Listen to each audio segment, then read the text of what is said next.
Friends, എല്ലാവർക്കും സ്വാഗതം. ഇന്ന് നമുക്ക് നല്ല ടേസ്റ്റി ആയിട്ടുള്ള നാടൻ ചക്ക എരിശ്ശേരി തയ്യാറാക്കിയാലോ. നിങ്ങൾക്ക് ഇതുപോലെ healthy, tasty and home made recipes ഇഷ്ടമാണെങ്കിൽ, നിങ്ങൾ ഹെൽത്ത് കോൺഷ്യസ് ആണെങ്കിൽ കുക്ക് ഹോൾസം സബ്സ്ക്രൈബ് ചെയ്യാൻ മറക്കരുത്. So keep watching. Hope you like it.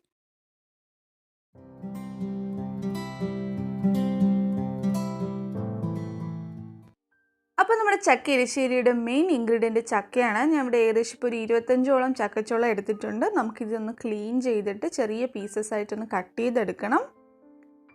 അപ്പോൾ ഇതുപോലെ ചെറിയ പീസസ് ആയിട്ട് ഫുൾ കട്ട് ചെയ്തെടുക്കുക. എന്നിട്ട് നമ്മളിത് പ്രഷർ കുക്കറിൽ വേവിക്കാൻ പോവുകയാണ്. അപ്പോൾ നമുക്കിത് പ്രഷർ കുക്കറിലേക്ക് ഇട്ട് കൊടുക്കാം. ഇനി ഞാൻ ഇതിലോട്ട് ചേർത്ത് കൊടുക്കാൻ പോകുന്നത് ചക്കക്കുരു ആണ്. ഏകദേശം ഒരു 15 ചക്കക്കുരു ഇതുപോലെ ചെറുതായിട്ട് മുറിച്ചെടുത്തത് ചേർത്ത് കൊടുക്കുക. ഇനി ആവശ്യത്തിന് ഉപ്പ്, ഞാനിവിടെ 1 ടീസ്പൂൺ ഉപ്പ് ചേർത്ത് കൊടുക്കുകയാണ്. നിങ്ങളുടെ ടേസ്റ്റ് അനുസരിച്ചിട്ട് ഉപ്പ് ആഡ് ചെയ്ത് കൊടുക്കുക. ഇനി നമുക്കിതൊന്ന് വേവിച്ച് കിട്ടാൻ വേണ്ടിയിട്ട് വെള്ളം ഒഴിച്ചു കൊടുക്കണം. ഈ ചക്ക ഒന്ന് മുങ്ങി നിൽക്കാൻ വിധത്തിൽ വെള്ളം ഒഴിച്ചു കൊടുക്കുക. അതിനുശേഷം നമുക്കിത് അടച്ചു വെച്ച് ഒരു 4 വിസിൽ കേൾക്കുന്നത് വരെ ഹൈ ഫ്ലെയിമിൽ നമുക്കിത് വേവിച്ചെടുക്കാം.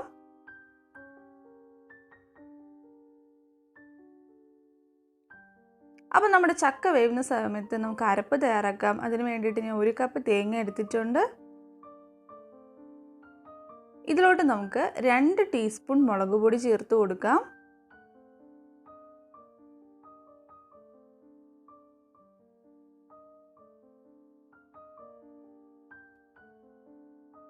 അര ടീസ്പൂൺ മഞ്ഞൾപ്പൊടി ചേർത്ത് കൊടുക്കാം. അര ടീസ്പൂൺ ജീരകം, അതോടൊപ്പം 1/4 ടീസ്പൂൺ കുരുമുളക് പൊടിയും കൂടെ ചേർത്ത് കൊടുക്കുക. ഇനി ഇത് അരഞ്ഞ് കിട്ടാൻ വേണ്ടിയിട്ട് ആവശ്യത്തിന് വെള്ളം ചേർക്കുക. ഞാനിവിടെ 1/2 കപ്പ് വെള്ളം ഒഴിച്ച് കൊടുക്കുകയാണ്. എന്നിട്ട് ജസ്റ്റ് നമുക്കിതൊന്ന് അരച്ചെടുക്കാം.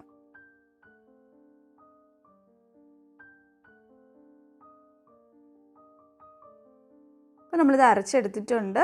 ഭയങ്കര ഫൈനായിട്ട് അരയ്ക്കേണ്ട, ജസ്റ്റ് ഒന്ന് അരച്ചെടുക്കുക. ഇനി ഇതിലോട്ട് ഒരു 4 അല്ലി വെളുത്തുള്ളി ചേർത്ത് കൊടുക്കുക. ഒരു 2 കൊത്ത് കറിവേപ്പിലയും കൂടി ചേർത്ത് കൊടുത്തിട്ട് ഒന്നും കൂടി ജസ്റ്റ് ഇതൊന്ന് അരയ്ക്കുക. പൾസ് ചെയ്താൽ മതി.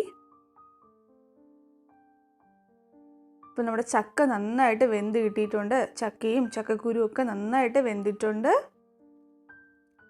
ഇനി നമുക്കിതിലോട്ട് നമ്മൾ അരച്ച് വെച്ച തേങ്ങ അരപ്പ് ചേർത്ത് കൊടുക്കാം.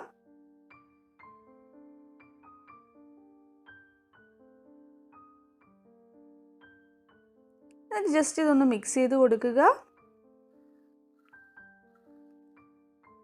ഇനി നമുക്ക് ആവശ്യത്തിന് വെള്ളവും കൂടെ അരച്ച് ഇതിലോട്ട് തന്നെ ഒഴിച്ച് മിക്സ് ചെയ്ത് ഇതിലോട്ട് ചേർത്തിട്ട് നന്നായിട്ടൊന്ന് മിക്സ് ചെയ്യുക. നമ്മുടെ കൺസിസ്റ്റൻസി അനുസരിച്ച് വെള്ളം ആഡ് ചെയ്ത് കൊടുക്കാം. ഇനി ഉപ്പ് കുറവായതുകൊണ്ട് ഞാൻ 1 ടീസ്പൂൺ ഉപ്പും കൂടെ ചേർത്ത് കൊടുക്കുകയാണ്. എന്നിട്ട് ഒന്നും കൂടെ മിക്സ് ചെയ്യാം.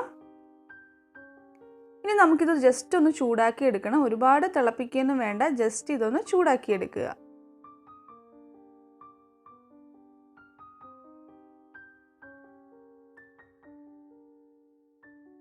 ഇപ്പോൾ ചൂടായി വന്നിട്ടുണ്ട്. ഇനി നമുക്കിത് ഫ്ലെയിം ഓഫ് ചെയ്ത് മാറ്റി വെക്കാം.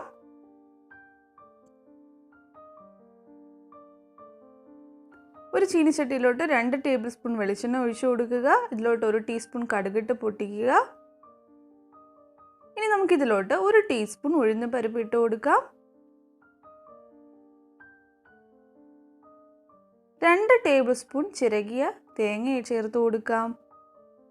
എന്നിട്ടൊന്ന് നന്നായിട്ട് ഇത് വഴറ്റിയെടുക്കുക.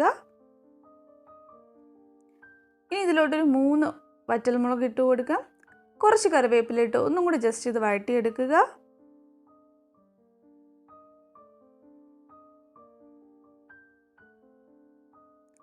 ഇത്രയും മതി. ഇനി നമുക്ക് ഫ്ലെയിം ഓഫ് ചെയ്യാം. നമ്മളിപ്പോൾ കടു വറുത്തത് നമ്മുടെ നേരത്തെ വേവിച്ച് വെച്ച് ചക്കയിലോട്ട് ചേർത്ത് കൊടുക്കാം. അതിനുശേഷം നമുക്കൊന്ന് മിക്സ് ചെയ്ത് കൊടുക്കണം. ന്യൂട്രീഷൻ, യോഗ, ഡയറ്റ് ഇതിനെക്കുറിച്ചൊക്കെ അറിയാൻ ഇഷ്ടമാണെങ്കിൽ ഹോൾസം ടോക്സ് സബ്സ്ക്രൈബ് ചെയ്യുക. ലിങ്ക് ഞാൻ ഡിസ്ക്രിപ്ഷൻ ബോക്സിലും ഇൻഫോ കാർഡിലും കൊടുക്കാം. അപ്പോൾ നന്നായിട്ട് ഇതൊന്ന് മിക്സ് ചെയ്തെടുക്കുക. മിക്സ് ചെയ്ത ശേഷം നമ്മളിതൊരു അടച്ച് വെച്ചിട്ട് ഒരു 10-15 മിനിറ്റ് ഒന്ന് അടച്ച് വയ്ക്കുക. അപ്പോൾ നല്ലൊരു ഫ്ലേവർ ഫുൾ നമ്മുടെ ചക്ക എരിശ്ശേരിയിൽ വരും. അപ്പോൾ നമ്മുടെ ടേസ്റ്റി ആയിട്ടുള്ള നാടൻ ചക്ക എരിശ്ശേരി റെഡി ആയിട്ടുണ്ട്. വളരെ ഈസി ആയിട്ട് നമുക്ക് തയ്യാറാക്കാം.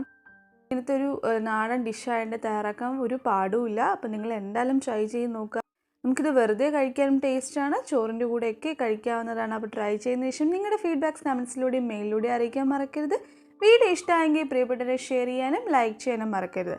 ഇനിയും ഹെൽത്തി റെസിപ്പീസിനായി കുക്ക് ഹോൾസം സബ്സ്ക്രൈബ് ചെയ്യാൻ മറക്കരുത്. വീണ്ടും മറ്റൊരു ഹെൽത്തി റെസിപ്പിയുമായി കാണാം. Take care, by.